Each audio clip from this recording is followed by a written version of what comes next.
face à Philippe de Villiers. 10h-11h sur Europe 1, Elliott Deval. Bonjour à tous, heureux de vous retrouver sur Europe 1, votre rendez-vous du samedi matin de 10h à 11h face à Philippe de Villiers, avec Philippe de Villiers bien sûr. Bonjour Philippe. Bonjour Elliott. Bonjour Geoffroy. Ah, l'unisson. Les siamois. Geoffroy Lejeune, directeur Philippe, de la rédaction du journal du dimanche. Philippe de Villiers, aidez-nous s'il vous plaît, on n'y comprend plus rien. Le débat annoncé par l'Élysée en ouverture du salon de l'agriculture est finalement annulé. D'un grand débat, on passe, disent certains, à un grand fiasco. Les principaux syndicats ont été choqués à l'idée de se retrouver face au collectif Soulèvement de la Terre. L'Élysée a admis d'ailleurs sur ce sujet une erreur de communication pour au final faire une croix sur ce fameux grand débat. Philippe de Villiers, comment vous décodez cette séquence politique ? Le pouvoir isole, le pouvoir enivre, le pouvoir endort, le pouvoir suprême est celui du roi thaumaturge qui, quelques instants, parfois dans la journée, rejoint les rois thaumaturges de la légende et se croit tout permis. Et en fait, là, il s'est dit, il faut que je joue au bonneteau. Parce que personne ne doit savoir, parmi les paysans français, que je n'ai plus le pouvoir, que c'est Bruxelles qui commande. Que, par exemple, j'ai signé un traité avec M. Zelensky, l'Ukrainien. 8 milliards et demi d'euros pour 3 ans, et je ne donne que 400 millions aux agriculteurs, et les 8 milliards vont servir à faire rentrer les poulets de mauvaise qualité et le blé ukrainien. Donc je ne peux pas dire tout ça. Je ne peux pas dire qu'en fait, hier, on m'a appelé pour me dire que le Mercosur, ça continue. Je ne peux pas dire que cette semaine, il va y avoir 2 accords de libre-échange qui vont être signés, dont un avec le Chili. Je ne peux pas dire tout ça. Je ne peux pas dire qu'il n'est pas question de revenir sur le Green Deal. Je ne peux pas dire qu'après le salon de l'agriculture, on va faire une liste sur laquelle il y aura Pascal Canfin. Voilà. Et en fait, cette histoire, elle est simple. Est-ce que vous connaissez... Enfin, les agriculteurs connaissent les soulèvements de la terre. Ils savent que ce sont des écoterroristes qui veulent leur fin, qui veulent leur mort, qui veulent la fin de l'agriculture française, qui veulent la décroissance, qui d'ailleurs s'en prennent à leurs biens et aux forces de l'ordre. Et donc, en fait, ce grand débat, c'était comme une invitation des lapins de toute la Garenne à un dîner de chasseurs. Donc, les lapins de Garenne ont un réflexe qu'on peut comprendre, c'est qu'ils ne veulent pas être mangés. Donc, ils ne vont pas au dîner de chasseurs. Philippe de Villiers, il y a une déclaration qui là aussi interpelle du président de la République pour expliquer qu'il n'y aura pas de débat. On va la revoir. C'est très intéressant puisqu'on a la sensation qu'il porte la responsabilité sur les syndicats. Voilà ce qu'il dit. Les syndicats agricoles ont voulu que ce salon ne soit pas un salon comme les autres. Ils avaient voulu un débat ouvert. Ils en demandent aujourd'hui l'annulation, dont acte. Comment décodez-vous cette phrase du président de la République ? Alors, c'est pas sa faute ? Le bon sens paysan. Le bon sens paysan porte à croire que les gens qui organisent le salon, les paysans, moi je connais le salon depuis 50 ans, les gens qui organisent le salon, ils veulent que la lumière soit sur le salon. La lumière, elle n'est pas sur le président de la République. Et lui, que veut le président de la République ? Il veut qu'à l'occasion du salon, grâce au débat, comme il a fait avec les Gilets jaunes, la lumière soit sur lui. Voilà. Ce goût pour les sunlights est la caractéristique d'un moitrinaire qui souffre de l'hubris. Geoffroy Lejeune. Mais Cette invitation, elle a malgré tout existé à un moment donné. En tout cas, elle a été sur la table pendant une vingtaine d'heures avant d'être annulée. Le fait d'avoir pensé à ça, d'avoir pensé à inviter les soulèvements de la Terre, est-ce que c'est juste, comme on est en train de le commenter en ce moment, un fiasco de communication, un raté pour Emmanuel Macron, ou est-ce que ça trahit autre chose en réalité? Le fait qu'il ait voulu y aller, vous savez, mettre en scène un antagonisme avec d'un côté les agriculteurs qui vont très fort dans un sens et les soulèvements de la Terre qui vont dans l'autre, et lui qui se recentrerait. Qu'est-ce que vous y voyez? C'est en même temps le Green Deal, c'est-à-dire les jachères, la fin des cheptels, de la nourriture de synthèse. C'est dans les tuyaux tout ça. Le Green Deal, donc c'est toute la Macronie, le Green Deal. Ils vivent en ville, ils n'ont pas de problème de voiture thermique, etc. Et puis de l'autre côté, il faut tenir compte quand même de ce qui se passe dans nos campagnes. Est-ce que vous vous rendez compte qu'en fait, quand on prend un tout petit peu de hauteur, on a liquidé les ouvriers avec Maastricht, avec l'OMC, et maintenant on liquide les paysans. Ils sont plus que 400 000, ils étaient 2 millions il y a encore quelques années. Et c'est la préférence pour l'Europe, en fait. Emmanuel Macron, il a fait un choix. Dans l'histoire, il y a des hommes politiques qui font des choix. On l'a vu à d'autres périodes. Il fait le choix d'une autre souveraineté que la nôtre, puisqu'il parle de souveraineté européenne. Et quand Gabriel Attal a expliqué dans sa conférence de presse qu'il fallait restaurer la souveraineté nationale agricole, c'est une imposture. Vous savez ce que Bernanos définissait l'imposture en disant « Une imposture, c'est une suite de vérités asservies à un mensonge initial. » Et quel est le mensonge initial? C'est la souveraineté alimentaire. C'est pas vrai, il n'y a pas de souveraineté alimentaire, puisque on vient d'apprendre que les importations sur l'Ukraine sont maintenues. C'est un commissaire qui l'a annoncé. On vient d'apprendre que la négociation sur le Mercosur et sur les traités de libre-échange sont maintenues. On vient d'apprendre que le Green Deal est maintenu. Il y a juste une suspension d'1 an. Donc on comprend la colère des agriculteurs qui sont des gens de bon sens et de parole. Et comme ce sont des Français qui croient à la parole d'honneur, quand les hommes politiques leur parlent, ils les croient. Sauf que nos hommes politiques aujourd'hui sont engagés dans un processus de perte définitive de la souveraineté. Le pouvoir n'est plus chez nous, même pour les prix Egalim, il faut Egalim européen, etc. Donc en fait, c'est impossible à dire, vous comprenez, pour les politiciens, de toute tendance. Parce que de toute façon, ils feront tous pareil. Il n'y a rien à faire. On n'a plus la souveraineté. Quand vous n'êtes plus souverain, vous avez que vos yeux pour pleurer. Voilà. Alors soit on prend ça sur le mode du vaudeville, peut-être on peut appeler Molière, on peut le rappeler, il était là la semaine dernière. Soit on prend ça au tragique, et moi je pense à tous ces pères de famille, toutes ces mères de famille qui sont là sur leur tracteur, aux invalides. Et je suis passé à côté tout à l'heure et j'en avais les larmes aux yeux. Ce sont des gens merveilleux, là, ils étaient tout à l'heure sur votre plateau. Ce sont des gens merveilleux qui... Ce sont les jardiniers du jardin de paradis, du jardin du 7e climat qu'est la France. Ce sont les amoureux de la terre et ce sont les amoureux de la France. Les derniers amoureux de la France. Ceux qui ont l'amour vrai, ceux qui ont l'amour joyeux, ceux qui ont l'amour passionné, ceux qui aujourd'hui ont l'amour triste. Parce qu'ils savent qu'ils sont abandonnés par les politiciens français. Ils sont abandonnés par ceux qui ont livré la souveraineté à d'autres et qui nous donnent des leçons au Panthéon pour nous expliquer, vous qui êtes les héritiers des forces obscures, ne soyez pas là. Les héritiers des forces obscures, ils se battent contre les tenants du paradis diversitaire.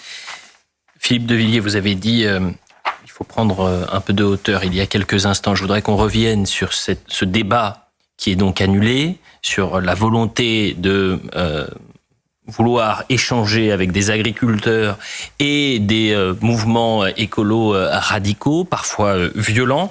Est-ce que vous y voyez une simple erreur de communication? C'est ce qui a été présenté ce vendredi matin par l'Élysée. Ou alors vous y voyez une faute politique? C'est comme quand on dit il y a la forme, le fond. Victor Hugo disait la forme, c'est le fond qui remonte à la surface. Et donc c'est une erreur de communication et une erreur beaucoup plus grave. C'est un lapsus, un vrai lapsus. On appelle ça en psychanalyse un acte manqué. Ce que dirait Gérard Miller, un acte manqué. Si vous aviez pu conseiller le président de la République ces derniers jours pour peut-être éviter ce fiasco-là, vous lui aurez dit quoi à Emmanuel Macron? Alors attendez, avant toute cette tout ce capharnaüm autour du grand débat, pas grand débat, etc., etc. Ah ben, moi je leur ai dit la chose suivante. Vous ne pouvez plus vous en sortir, Monsieur le Président. Votre Premier ministre s'est repris à 3 fois, comme au triple saut.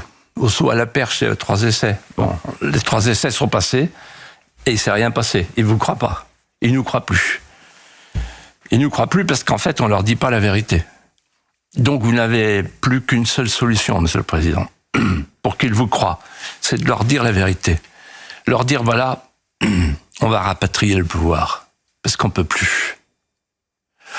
On va rapatrier le pouvoir pour qu'il n'y ait plus de traités de libre-échange qui nous envahissent de produits qui n'ont pas nos normes sur le plan sanitaire et qui nous imposent de manger sale, de manger dangereux.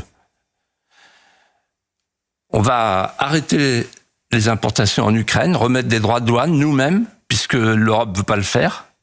Et ensuite, je déclare le Green Deal mort et enterré.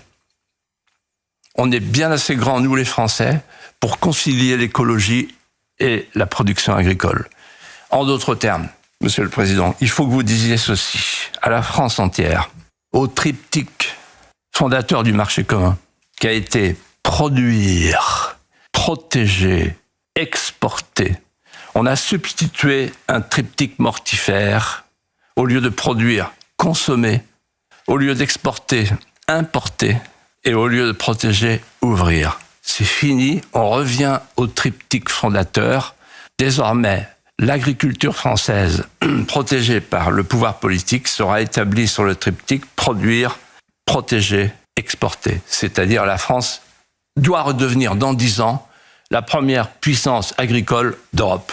On l'a bien compris, Philippe de Villiers, fiasco en matière de politique agricole. Est-ce qu'après la publicité, vous allez parler de réussite en matière de politique migratoire, à travers l'expulsion de l'imam Majoubi vers la Tunisie, lui qui avait pu qualifier le drapeau tricolore de satanique dans un prêche diffusé sur les réseaux sociaux? On en parle dans un instant sur Europe 1. Face à Philippe de Villiers. 10h-11h sur Europe 1.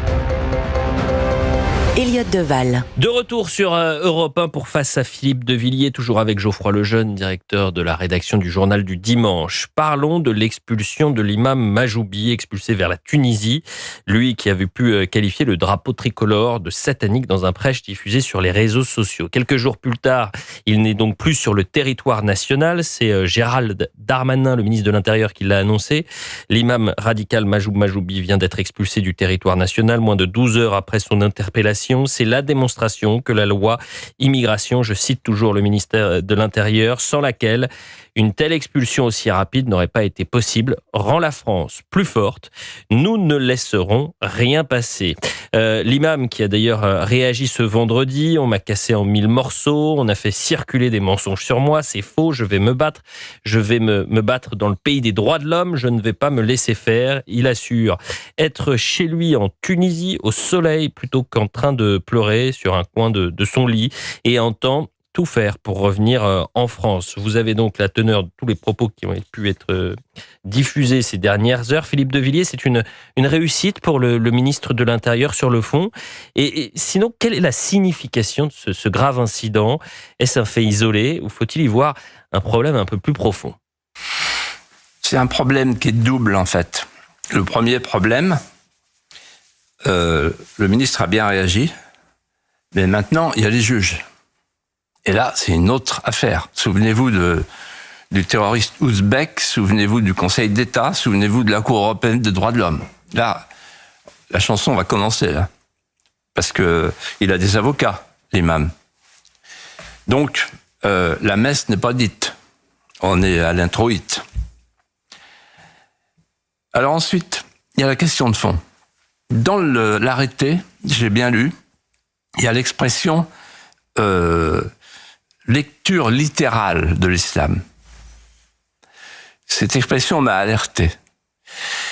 Et pour avoir des conversations avec Florence Bergeau-Blaclair, qui est la grande spécialiste, une des grandes spécialistes anthropologues des frères musulmans, je peux dire la chose suivante. Voilà, c'est un imam fréro-salafiste. Il a décliné la pensée frériste. Quelle est cette pensée frériste? Écoutez, la phrase clé, c'est « vos gouvernances vont chuter ». Qu'est-ce que ça veut dire? Ça veut dire vos nations, vos nationalismes, vos États-nations, vos frontières, vos patriotismes, c'est fini, bientôt fini. Pourquoi? Parce que ce sont des digues de sable qui seront submergées par l'Oumma. Qu'est-ce que l'Oumma? L'Oumma, c'est la seule communauté qui vaille, c'est la communauté des croyants. Pour un croyant, la seule patrie, c'est l'islam. C'est pas moi qui parle, c'est la pensée frériste. L'Oumma, c'est la communauté islamique qui porte l'idée du califat pour le monde entier, c'est-à-dire la société islamisée, mondialisée. Et donc, avec un but, c'est de remplacer la démocratie par une théocratie. Voilà quelle est la pensée frériste. Et voilà la raison pour laquelle il ne faut pas se contenter de ce cas. Il faut faire face à une idéologie qui repose sur un projet de conquête, ou plutôt de reconquête de l'Europe, et un projet qui a été défini par un télécoraniste qui est mort il y a peu de temps, très talentueux, très connu dans les milieux fréristes, Youssouf El-Qaradawi, qui disait nous allons revenir, mais cette fois-ci d'une autre manière, pas par la guerre, mais par la prédication et le prosélytisme. Et la méthode, c'est l'entrisme. Donc le voile à l'île,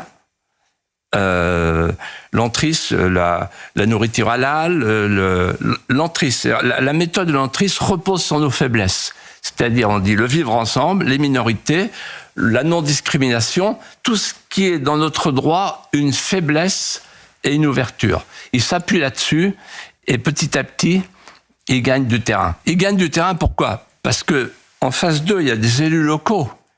Est-ce que vous avez vu le maire? Vous avez vu? Ils font joujou moumoute, vous voyez? Pourquoi? Parce que pour être réélu maintenant, il faut tenir compte de la nouvelle population.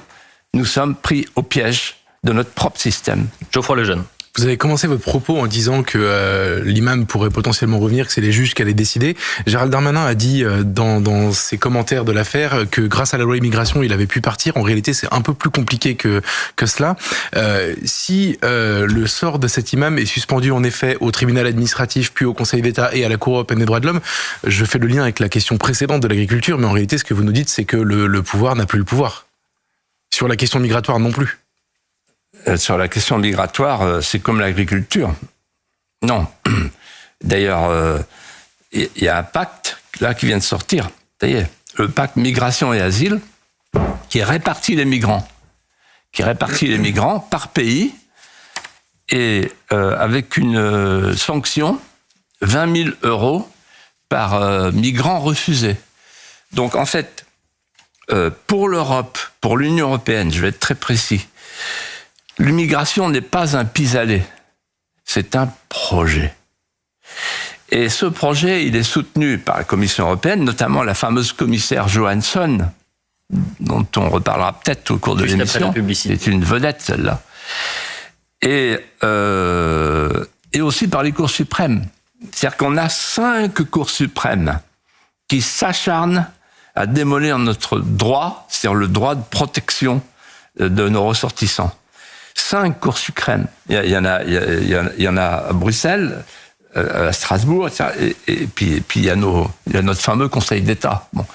Et ils s'acharnent tous pour imposer le pouvoir des juges. En fait, comment peut-on appeler cette nouvelle république, comme dirait Platon, qui aujourd'hui est devenue la puissance publique européenne, c'est la République des juges. Et on continuera de parler de la politique migratoire, Philippe de Villiers, Geoffroy Lejeune, dans un instant sur Europe 1 après la publicité. Mais cette fois, on va parler du choix de l'ancien patron de Frontex, Fabrice Leggeri, haut fonctionnaire, qui décide d'entrer en politique et de rejoindre le Rassemblement national pour les Européennes à travers Jordan Bardella. Pourquoi ce choix ? Eh bien, la réponse dans un instant avec vous, Philippe de Villiers, sur Europe 1. Sur Europe 1, Elliott Deval. La suite de Face à Philippe de Villiers sur Europe 1. On est ensemble, je le rappelle, jusqu'à 11h avec Philippe, bien sûr, Geoffroy Lejeune du JDD pour décrypter les grands thèmes de la semaine. On parlait d'immigration juste avant la pub. On continue d'en parler désormais au cœur de la campagne, d'ailleurs, européenne. Avec une prise de guerre, je mets des guillemets, bien sûr, à prise de guerre, celle de Fabrice Leggeri, ancien patron de Frontex. Frontex, c'est l'agence qui protège les frontières européennes. Il a choisi de rejoindre la liste de Jordan Bardella, haut fonctionnaire qui décide donc de se lancer en politique contre la politique migratoire européenne qui, je le cite, est similaire à celle d'Emmanuel Macron. Il en a d'ailleurs parlé lundi, Philippe de Villiers, lors de son premier déplacement à Menton. On l'écoute. Je crois que le 9 juin, c'est la réponse utile pour remettre la France et l'Europe sur la bonne voie. Jordan Bardella a expliqué comment nous devons effectivement reprendre le contrôle de nos frontières, la frontière européenne, la frontière extérieure européenne et la frontière française au niveau national. Et donc j'apporterai mon expérience, mon savoir-faire. Le jeune. Vous avez plus de 40 ans par le passé de vie politique. Est-ce que pour vous, c'est une première, la démission de ce type de personnage de l'appareil européen pour rejoindre le Rassemblement national ? Et que veut dire cette alerte, puisqu'il se présente comme un lanceur d'alerte ? Est-ce que c'est la volonté, par exemple, de reprendre le contrôle de nos frontières ? Ça veut dire que l'échec de Schengen va être bientôt acté par le personnel politique, toutes tendances confondues. Parce que Schengen, c'est trois choses, trois effets. Premièrement, la frontière n'est plus à la frontière, mais elle est partout. Abattez les frontières extérieures et vous aurez 1000 forteresses, disait Saint-Aignan. C'est fait. Ensuite, il y a l'émergence d'un narco-État, petit à petit, grâce à Schengen. La nourriture, la richesse arrive dans les ports. Et troisièmement, on a l'émergence des quartiers souverains, c'est-à-dire des quartiers où la police ne va plus. On l'appelle les forces de l'ordre d'occupation, parce que ces quartiers sont maintenant dirigés par des caïds, par des frères et des frères musulmans. Voilà Schengen. Combien de temps ça va durer ? En fait, on nous a vendu une marchandise avariée. Le contrat était le suivant. Abattez vos frontières internes et on va faire des frontières externes. Et M. Leggeri dit quoi ? Il raconte le propos de Mme Johansson qui lui dit « Laissez entrer les migrants, ils viennent par amour. » C'est pas moi qui dis, c'est elle qui dit ça. Et elle ajoute « Nous sommes un continent vieillissant, il faut l'immigration pour le sauver. » En d'autres termes, l'immigration est une régénération. Voilà ce qu'on vous pouvez dire sur la politique. C'est pas moi qui parle, c'est elle. Et elle l'a pas démenti d'ailleurs. Elle ne l'a pas démenti et on pouvait le lire, cet entretien, dans les colonnes du journal du dimanche. Parlons à présent d'un chant, Philippe de Villiers, le chant des partisans, entonné par les militaires du chœur de l'armée française. C'était mercredi soir à l'occasion de l'entrée au Panthéon du résistant Missak Manouchian. Écoutons. Amis, entendu le vol noir des corbeaux sur nos plaines. Amis, entendu ces cris sourds du pays qu'on enchaîne. Oh, les partisans, ouvriers, paysans, c'est l'alarme. Ce soir, l'ennemi connaîtra le prix du sang et des larmes. Geoffroy Lejeune. On sait que vous n'êtes pas communiste et pourtant je suis sûr que vous avez été ému. Qu'est-ce qu'elle vous inspire, cette cérémonie ? Qu'elle vous inspire, cette France qui a résisté ? Du respect, de l'admiration, de l'émotion. Cette image qu'on vient d'apercevoir des deux cercueils tricolores portés par les képis de la Légion étrangère, en qui coule dans les veines, la France du sang versé, plus encore que la France du sang reçu, a fait revenir en moi une image, un mot de Barrès. J'aime les gens à uniforme. Ils portent la livrée des hautes préoccupations. Les hautes préoccupations ne sont pas celles du quotidien, elles ne sont pas celles de l'ordinaire des jours, des soleils levants et des soleils couchants, parce qu'elles mettent bien au-dessus de la vie ordinaire quelque chose de supérieur à la vie. Cette idée folle et magnifique qu'un seul instant de sacrifice d'un seul Français, de préférence ou de naissance, peut sauver et rendre la vie à un peuple en dormition sous le joug de l'occupant. Ça veut dire que la bravoure porte un sens sacré pour les peuples qui ne veulent pas mourir, passant à dire à Sparte que ses soldats sont morts ici pour obéir à ses lois. Mais je vais être très complet. J'ai été blessé par un mot d'Emmanuel Macron. Il a dit, à un moment donné dans son discours, parce qu'ils étaient communistes, ils ne connaissaient rien d'autre que la fraternité humaine, enfant de la Révolution française. Le Vendéen que je suis, et le fils de résistant que je suis, croix du combattant volontaire de la résistance, j'ai compris ce que ça voulait dire. Il y avait un sous-entendu vénéneux, intolérable, pour un président de la République. Ça voulait dire, en fait, la résistance est à gauche, la collaboration est à droite. Mon père m'a expliqué. Il m'a dit, Philippe, tu verras, si tu vis longtemps, les élites sont toujours du même côté. Elles sont toujours tentées de traiter avec l'occupant. Philippe de Villiers, parlons d'économie à présent. À Bercy, c'est la fin de l'argent magique. Bruno Le Maire a annoncé un plan de 10 milliards d'euros d'économie, une croissance revue à la baisse. Et dans l'actualité cette semaine, 4 articles ont attiré votre attention. Nicolas Bavrez dans Le Figaro, droit dans le mur de la dette. Cuba à la rescousse de l'hôpital de Guingamp, Le Point. Vous avez l'Express également qui se pose la question de la réindustrialisation. La France déjà sur le point de Calais. Et enfin, en une du Parisien, c'était la détresse des automobilistes. Philippe de Villiers, la France est-elle au bord de la ruine ? C'est vrai que ça m'a beaucoup marqué cette semaine. Ces 4 articles sur 4 sujets différents, mais dont la trame laisse courir le même filigrane. Alors d'abord, quand on connaît Nicolas Bavrez, qui est un homme on ne peut plus modéré, et qui dit ceci: le pays est programmé pour se fracasser sur le mur de la dette. Et il ajoute, la dette est aujourd'hui insoutenable, c'est-à-dire qu'elle ne peut plus être soutenue.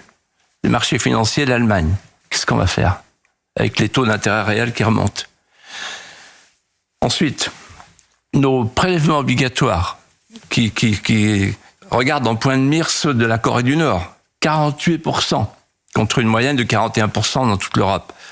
Ensuite, le déficit commercial, ça veut dire qu'on consomme moins, enfin, on consomme plus qu'on ne produit.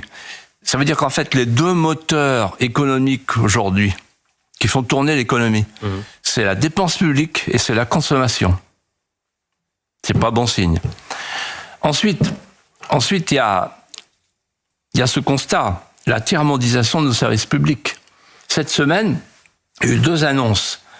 L'hôpital de Guingamp fait venir des médecins cubains. Et Gabriel Attal, pour sauver l'agriculture française, c'est passé inaperçu, mais moi je l'ai remarqué, annonce qu'il y aura un arrêté, secteur en tension, pour distribuer des visas, pour faire venir des migrants dans les fermes. C'est comme ça qu'on va sauver l'agriculture française, la tiers-mondisation. Et puis enfin, les libertés fondamentales qu'on est en train de perdre. Il y avait un papier donc dans Le Parisien sur la détresse des automobilistes. C'est-à-dire qu'on peut plus circuler en ville bientôt à cause des ZFE, les fameuses zones d'émission, etc. Donc les artisans sont des pollueurs. Donc un artisan, un électricien qui veut rentrer à Grenoble, il ne pourra plus. Ensuite, on ne peut plus travailler au pays, puisque c'est la désindustrialisation qui continue. Ensuite, on ne peut plus circuler non plus parce que les autoroutes sont trop chères. Et quand il faut réparer la vieille guimbarde, on n'a pas les moyens. C'est ça, aujourd'hui, ce qui se passe en France. Sans compter que les Français se sentent dépossédés de leur emploi, dépossédés de leur paysage, de leur voisinage, de leur identité, de leur mémoire, de leurs affections. Nous sommes en train de devenir un pays déclassé, un pays décroché, un pays surendetté, un pays smicardisé, un pays tiers-mondisé. La France. C'est ça qu'ils ont fait de la France. Pas facile à dire, Philippe de Villiers, smicardisé. Ce que je vous propose, c'est qu'on en revienne dans un instant pour la dernière partie de Face à Philippe de Villiers sur Europe 1. CNews dérange, parce que CNews, ça marche. On reviendra sur cette attaque de l'éditorialiste Thomas Legrand sur France Inter contre notre excellente collègue Sonia Mabrouk. À tout de suite sur Europe 1. Face à Philippe de Villiers. 10h-11h sur Europe 1. Elliott Deval. De retour sur Europe 1 pour la dernière partie de Face à Philippe de Villiers. Dans l'actualité cette semaine, Philippe, le naufrage des idéologues se poursuit. Alors la semaine dernière, c'était Christophe Deloire de Reporters sans frontières. Il y a eu François Jost, le fameux sémiologue. Et ce mercredi, on a découvert Thomas Legrand, éditorialiste à France Inter, journaliste à Libération, qui sur le service public a expliqué que CNews n'avait pas sa place parmi les chaînes d'information, s'en prenant directement à Sonia Mabrouk. Sonia Mabrouk qui lui a répondu quelques heures plus tard. Écoutez cet échange et on en parle juste après.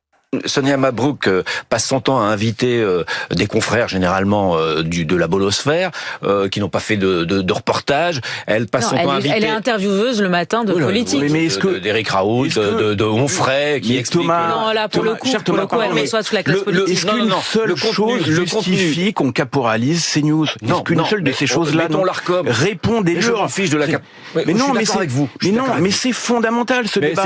C'est extraordinairement dangereux ce qui est en train de se passer. Vous vous rendez pas compte, le cas CNews est anecdotique. On s'en fiche totalement. Et même si l'Arcom virait CNews de son canal hertzien, CNews ferait un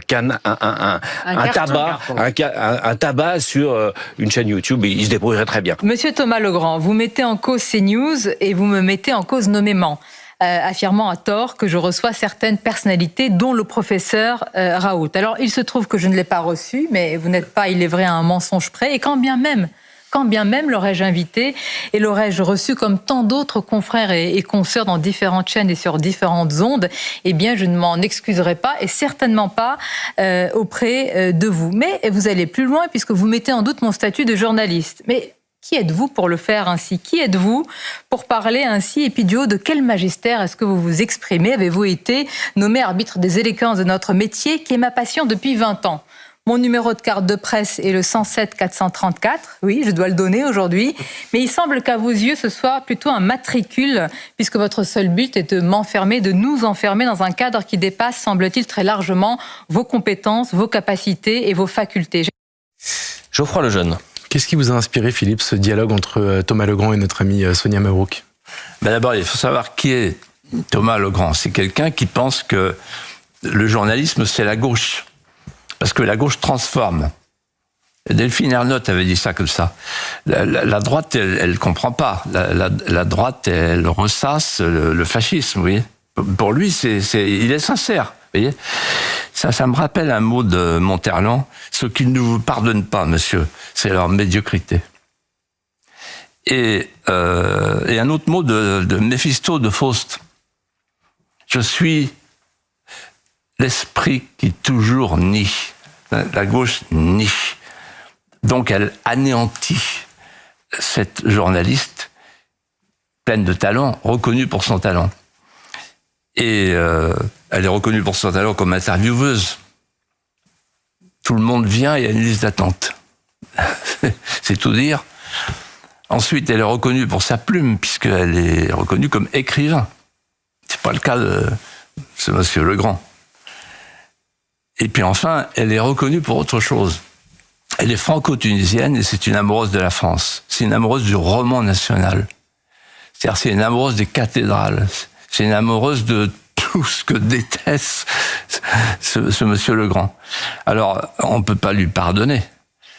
C'est une Française de préférence. Et donc, les Français de préférence communistes au Panthéon, on a le droit. Les Français de préférence d'aujourd'hui, on n'a plus le droit. Et donc, tant pis pour monsieur Legrand. Le succès de CNews dérange. Comme on dit au Québec, comme dirait Mathieu Bocoté, c'est un dérangement heureux. En une minute, Philippe de Villiers, il y a une question qui me vient en vous écoutant. Cette semaine, il a été beaucoup question de l'arc républicain. Est-ce que certains ne seraient pas en train de créer un arc journalistique, du bon journaliste? Et si oui, est-ce que vous avez une définition des deux d'ailleurs? L'arc républicain, il y a Georges Fenech qui a parfaitement répondu. C'est l'hémicycle. C'est les Français qui le définissent, c'est pas Emmanuel Macron qui joue de manière puérile avec un arc pour envoyer des flèches au curare. Mais je voudrais dire quelque chose là-dessus. J'étais très choqué par l'interview dans l'Humanité, le journal des 100 millions de morts quand même. Parce que le Panthéon,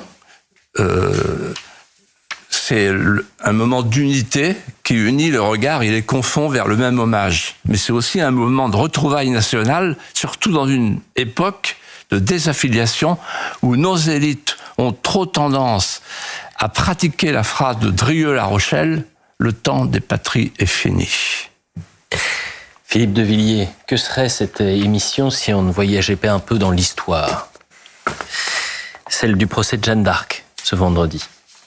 Le 19 février 1431, le ministère de l'Inquisition est invoqué. Le 21, la séance est ouverte en la chapelle royale du château de Rouen, où Jeanne d'Arc est citée à comparaître. Philippe de Villiers, racontez-nous ce procès de Jeanne d'Arc. En fait, ce procès ne va pas se dérouler comme prévu. Parce que les réponses de cette jeune fille de 19 ans qui est analphabète sont inattendues. Elle fuse. Êtes-vous en état de grâce? Réponse. Si je suis, Dieu m'y garde. Si je ne suis pas, Dieu m'y mette. Et pourquoi avoir tant insisté auprès du dauphin pour le conduire à Reims? Parce que le dauphin recevra plus de force d'une seule goutte d'huile, de Saint-Crème, plutôt que de 10 000 lances.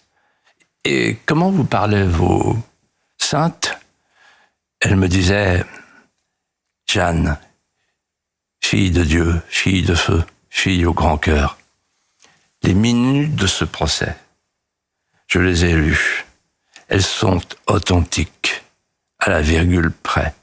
Elles ont tout retranscrit. Elles sont parvenues jusqu'à nous, dans leur intégralité.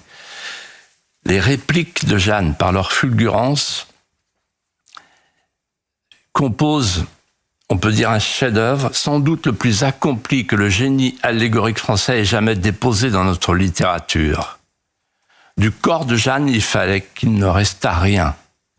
Elle fut brûlée sur la place du marché. Écoutez Malraux. Depuis ce qui avait été la forêt de Brocéliande jusqu'au cimetière de Terre Sainte, la vieille chevalerie morte est sortie de ses tombes. Dans le silence de la nuit funèbre, écartant les mains jointes de leurs gisants de pierre, se levèrent les preux de la table ronde, les compagnons de Saint-Louis et toute cette chrétienté de rêve qui regardait de leurs yeux d'ombre monter les flammes qui allaient traverser les siècles vers cette forme enfin immobile qui devenait La chevalerie brûlée. Oh, Jeanne. Sans sépulcre. Et sans portrait. Tout ce pourquoi la France fut aimée. Tu lui as donné ton visage inconnu. Dans les cendres, il ne reste rien, sauf un anneau. Son anneau. Il partira en Angleterre. 6 siècles après, il va revenir en France. Et il repose, c'est une fierté française, sur la colline du Puy du Fou.